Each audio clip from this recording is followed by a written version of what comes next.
Qual é o chamado mais comum, assim, aquele que tu recebe a ligação, chega lá e meio que já sabe o que rolou? Qual é a coisa mais comum que acontece de crime em São Paulo? É o homicídio, né? O homicídio ainda é o carro-chefe e as resistências seguidas de morte, que são os confrontos policiais. Tiroteio, aquele que a gente vê no Isso, Datena, aqueles. Mas entendeu? o homicídio é o quê? O que acontece na cidade que acontece homicídio? Quais são os motivos? Varia, é muito variado, muito variado. Então, assim, vingança, eu acho que é um dos carros-chefes, né? Então, você tem muitos crimes de vingança, né? De ódio. Você tem muitos crimes de intolerância, né? Tem crimes o feminicídio também, é muito. Então, assim, tem mês que aparece 4 feminicídios. Você fala, caramba, meu, como, né? Cresceu.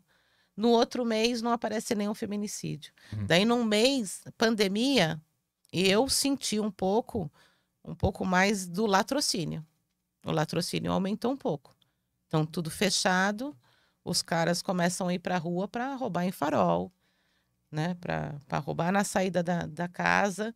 E aí, o latrocínio, acho que aumentou um pouco durante a pandemia. A resistência.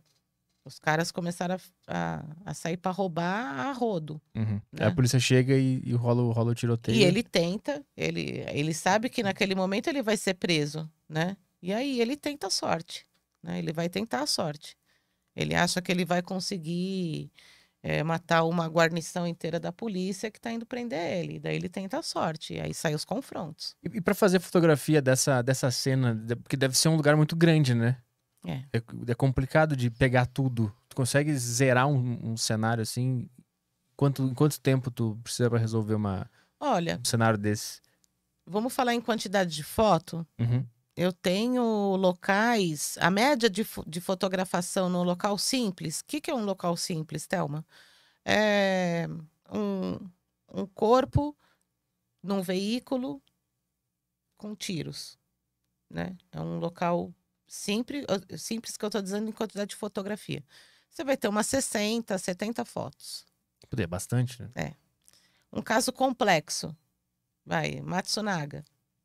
Foram 580 fotos, né? Porque tem muita riqueza de detalhes. Então, em tempo, nós não temos tempo para atender um local. Então, te dar um exemplo. Vamos supor que Vamos supor, não. Semana passada eu peguei um corpo em estado de decomposição. Então, ele ainda não estava esqueletizado e ele estava no início da decomposição. Então, ele estava muito podre, que a gente chama, né? Uhum. Então, já tem muitos bichos, né? E aí, esse local, infelizmente, né?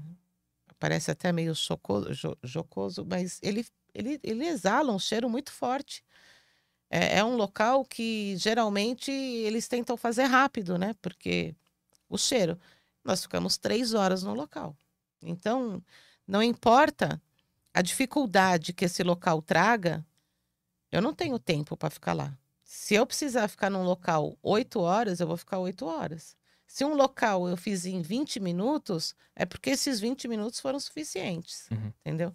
Mas a gente já chegou a ficar em local 16 horas. Num único local, 16 horas. Mas por que tem esse que demora tanto? Por que acontece? Não termina o que tu pode ver lá? Porque são muitas coisas para você levantar. Então, nesse caso desse corpo, tinham pessoas na casa, porque tinham 3 pratos, tinham copos, tinham cigarros na sala, tinham energéticos no banheiro, todos os guarda-roupas foram revirados, ele foi amarrado. Então, olha quanto campo para prova eu tenho, Uhum.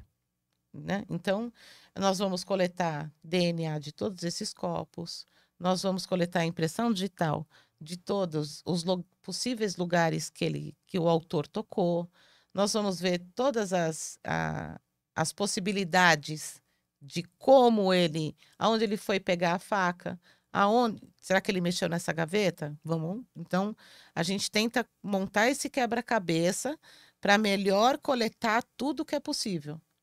E aí você fica horas no local, horas. E aquela reconstituição do crime, isso é feito. Não é sempre que isso é feito, né? De vez em quando, só se precisar ou é sempre? A maioria, digamos que 40% dos locais que a gente tem, que atende é solicitado a reconstituição. E aí tu tem que tirar foto da Isso. cena. Aí você vai fazer uma história em quadrinho mesmo. Nesse momento eu dei um soco. Para, né? Daí a pessoa para com o soco no ar, né? Uhum. Então, assim, hoje você tem recursos na máquina que você vai fotografando, a pessoa não precisa nem parar para fazer a pose, a não ser que é uma coisa muito específica, e aí o perito pede aquela pose, e aí você fotografa aquela pose. E como é que tirar essas fotos das poses e criar essa história em quadrinho ajuda o cara a resolver o crime? O que ele enxerga que ele não estava enxergando antes a partir dessa historinha? Então vamos lá, vamos falar aqui, nós dois aqui, polícia e ladrão, certo? E eu, como ladrão, tô com um tiro aqui nas costas. O que você entende? Tô eu te perguntando agora. Eu te dei um tiro nas costas. Você me deu um tiro nas costas ou você me deu um tiro pelas costas? Então, Uhum. eu acho que você já viu vários vídeos de tiroteio, né? Como você falou, tiroteio. Então, de troca de tiro e não sei o quê. Aonde o cara correndo, eu sou o ladrão. Correndo, ele faz isso aqui, ó. Você já não viu? Ladrão atirando assim? Ele tá fugindo e atirando. Uhum. E você não continua atirando em mim? Uhum. E esse tiro pegou nas costas. Mas não foi um tiro pelas costas. Então, eu tenho o corpo lá no local. E essa dinâmica? Eu consigo provar no laudo?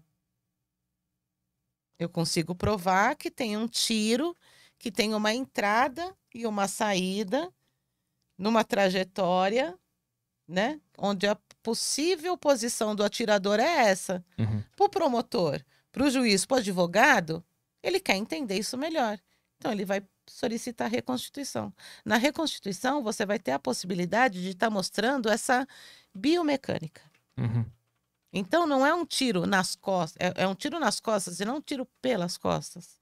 É Uhum. bem diferente. Aí o cara fala, eu tava aqui, o cara tava lá, ele fez isso, eu fiz aquilo. Aí tira a Isso foto mesmo. pra ver se isso é possível, se essa história é possível de acontecer. E aí você vai linkando com o local que você tem, e quando você faz a recon, é baseada no depoimento de alguém, Uhum. né? Não é porque o perito ou o delegado tirou da cabeça dele. Não, é baseado num depoimento aonde se vê alguma contradição ou alguma impossibilidade de ação e você quer comprovar visualmente. Uhum. Então a pessoa fez um depoimento e tu viu, isso aqui eu não sei se tem como acontecer. Aí tu Isso vai lá mesmo. com ela e manda, pede pra ela. Será que você podia refazer Isso. como você fez? Você Uhum. lembra? Lembro. Como foi? Assim. Você tá ali vendo a cena, um olha pro outro e fala: é possível. Tá vendo? Tá vendo? Eu falei pra você que ele pulou, né? Aham, aham. Entendeu? O cara costuma manter a mentira mesmo na reconstituição? Então, aí que é o bacana, né? Porque você mente e essa reconstituição no andar do processo foi marcado 2 anos e meio depois. Quem mente, mente, né? O mentiroso, tem mentiroso que vai lembrar, né? Mas tem mentiroso que... posso ler o que eu escrevi? Eu quero copiar aqui. Entendeu? Daí cai na contradição. Aham, aham. Muitas vezes se esclarece determinados crimes na reconstituição, Na reconstituição. na recon. O caso mais marcante que tu pegou e famoso foi o da Matsunaga? Foi esse o de notoriedade pública, assim? Não me marcou tanto. A não ser pela... No sentido de ter se tornado muito público, assim. Esse foi o mais famoso, Não, digamos assim. um que me chocou foi da família Pesseguini. O que era essa história? Não conheço. Era um menino de 14 anos, filho de policiais militares. Ele matou o pai, a mãe, a avó Lembrei. e a tia-avó. Uhum. E se matou. Então, esse é um caso que pela repercussão, né? As pessoas talvez não queriam acreditar que uma criança, né, de 14 anos seria capaz de fazer isso. E pericialmente a gente chegou no local e assim que a gente fez a leitura de algumas evidências ali, de alguns indícios, você olha e a gente tinha um time muito bacana ali de profissionais especializados em homicídio. Então, digamos que meia hora que a gente estava lá, todo mundo já estava convicto, né? Ou previamente convicto de que tratava-se de um homicídio seguido de suicídio. Quais são esses indícios? Porque eu fico imaginando, se eu entrasse nesse lugar, eu não ia conseguir entender nada. Quais são esses indícios que ficou tão óbvio para vocês? Posição dos corpos, né? Então você via que não tinha sinais de arrombamento na casa. A posição dos corpos, entendia-se que eles estavam dormindo, né? Hum. A posição depois da vítima do suicídio, né? Então ele foi depois ali para acalentar, acho que depois do ocorrido, né? Ele se arrepende, ele vai próximo da mãe e ali ele comete o suicídio, mas muitas horas depois, né? E aí você tinha a mala dele pronta para uma possível fuga, né? Você não tinha nenhum outro elemento que falava assim, isso não combina com alguém ter entrado aqui e ter executado uma família inteira, entendeu? Depois, né? Depois, com os exames da necropsia, ficou ainda mais provado a diferença do horário de morte entre os 4 primeiros e ele. É isso que eu ia perguntar. Como é que vocês sabiam que tinha essa diferença de horário? Como é que a polícia sabe esse tipo de coisa? O próprio corpo, ele já começa, assim que você morre e você está em determinada posição, já vai sendo depositado esse sangue, né? Então começam a fazer manchas aonde você já tem a indicação inicial de como a pessoa morreu. Então, passado umas 6 horas, 8 horas, então você morreu assim, nessa posição. Eu vou ter uma mancha branca ali no seu joelho, que é onde parou a circulação aqui. Eu vou ter uma mancha das suas costas. Se eu movimentar esse corpo, essa mancha vai continuar. Então, isso já me indica como ele estava e há quanto tempo, né? Agora, mais especificamente, o IML de São Paulo, ele vai fazer determinados exames viscerais, laboratoriais, onde vai falar, até por digestão, né? Então, ele vai falar, por outros exames, ele vai ser mais específico e falar, olha, aproximadamente fulano morreu tal hora, aproximadamente fulano morreu tal hora. Mas aí isso depois que se faz um exame mais específico, né? Mais específico. Quando vocês entram na cena pra tirar as fotos e tal, tu já meio que sabe, aquela pessoa morreu há tanto tempo, essa aqui foi mais Isso. Há 10 minutos, sei lá, por exemplo. Tu já consegue ter essa noção, assim? A gente consegue ter essa noção passada mais horas. Ah, tá, entendi. Né? Quanto mais horas passar, a gente consegue ter essa noção melhor. Porque ele começa a entrar em rigidez e depois de 12 a 14 horas ele começa a ficar flácido de novo. Então você pega um que já está em estado de flacidez, mas já com cheiro, então não é uma flacidez recente de quem acabou de morrer, e o outro rígido. Então esse daqui morreu bem primeiro, né, em horas, em muitas horas, que esse. E os outros elementos da casa. Você vê a casa arrumada.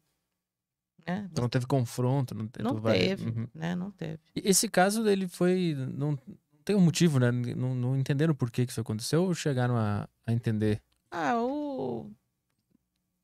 Nessas horas aparecem 500 mil especialistas, né?